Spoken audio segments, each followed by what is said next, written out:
I love to get some needles and fabric into my adventure kids' hands.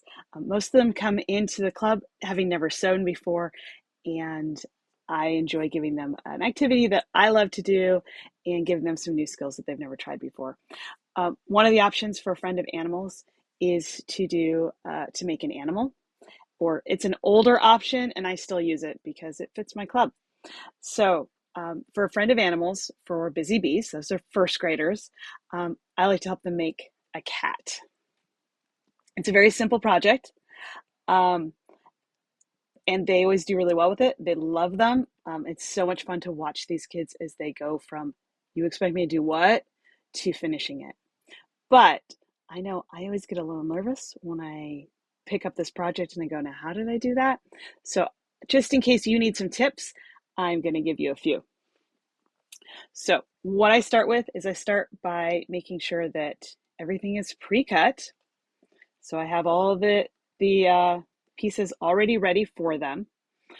There's little hearts. Now I did not make this design. This is from Swinston Says, and I will make sure there's a link down below for her wonderful free pattern.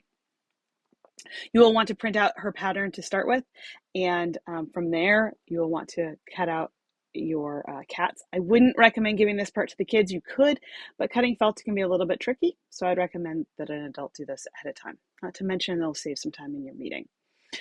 There are a few different ways you can do that. You can use packing tape and go right over the top of the pattern and onto your felt and then cut it. If you're really lucky and you have a cutting machine like a Silhouette or a Cricut, you can use that, which is actually how I cut them this time. But in previous years, I have hand cut them all.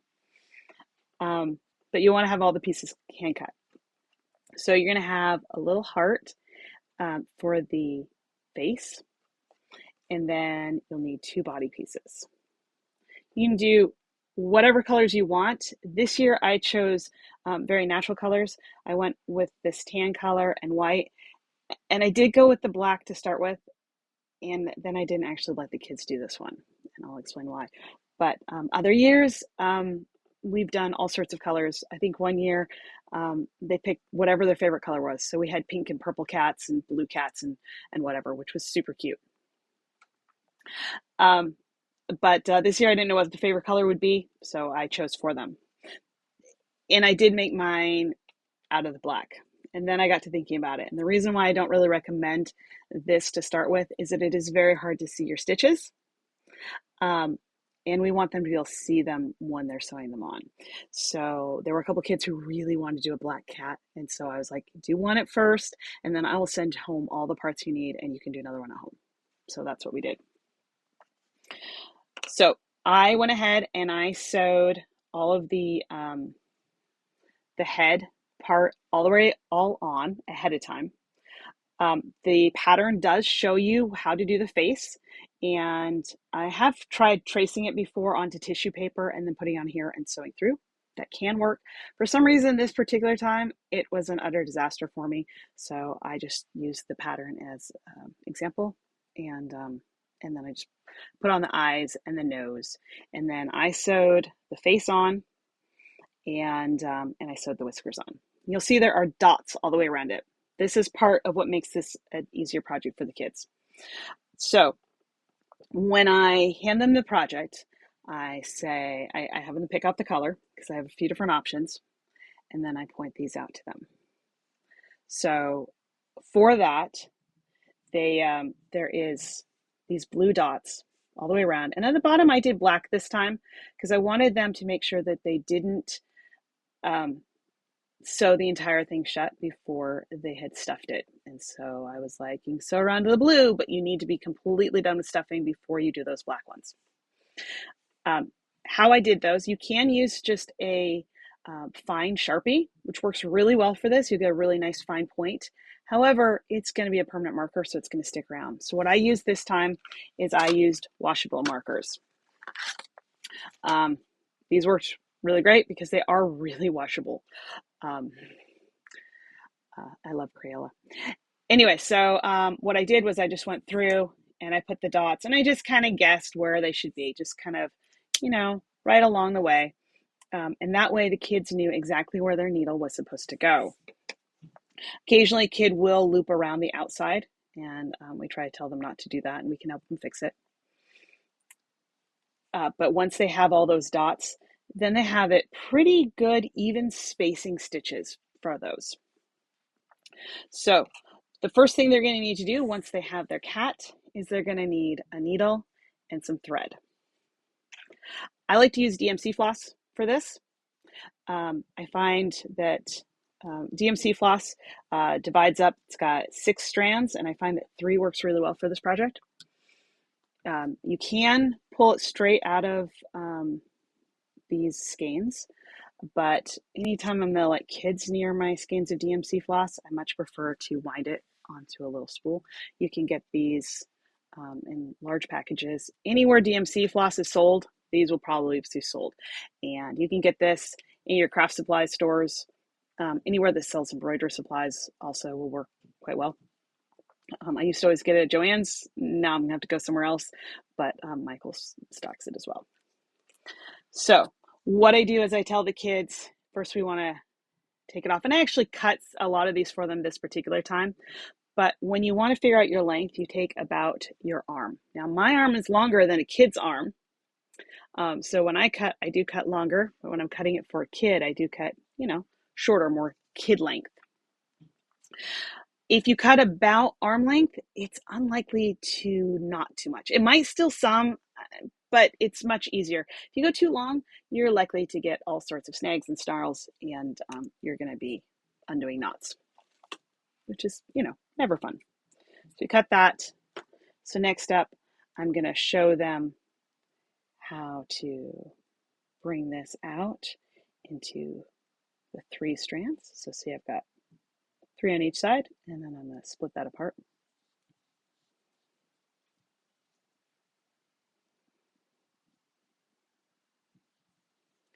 Just like that. I find that if I give it a little twist, it comes apart a little more easily, although it's not necessary.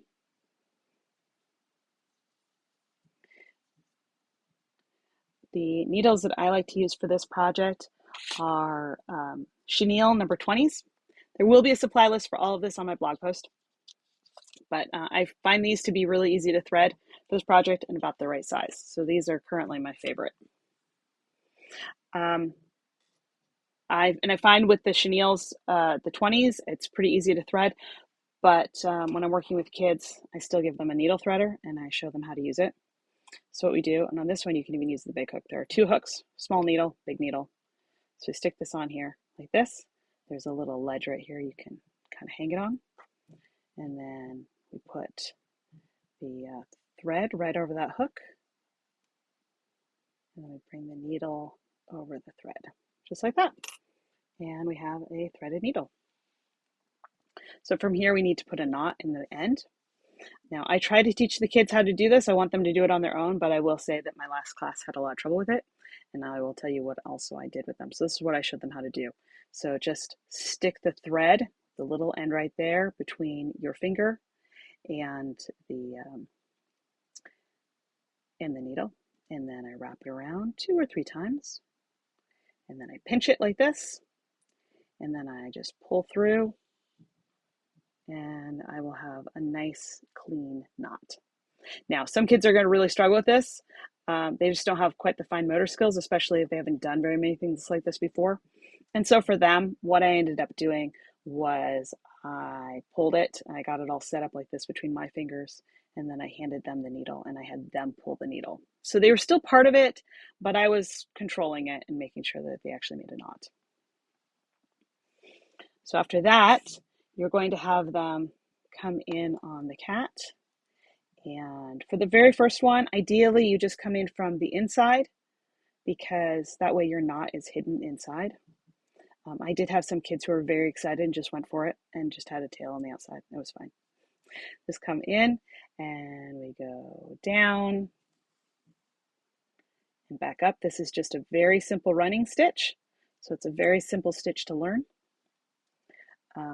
You can put a pin through the cat to kind of hold the pieces together, but I found that with the felt, they held nicely. They kind of felt a little bit sticky.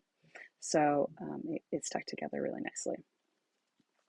And so you just go up and down and go around, always watching for where those dots are. This part the kids were able to do mostly on their own. Occasionally we'd have a kid who got stuck and needed an adult to come through and help them out. And we did have at least one kid who got this end sewn in, and we had to pull that out.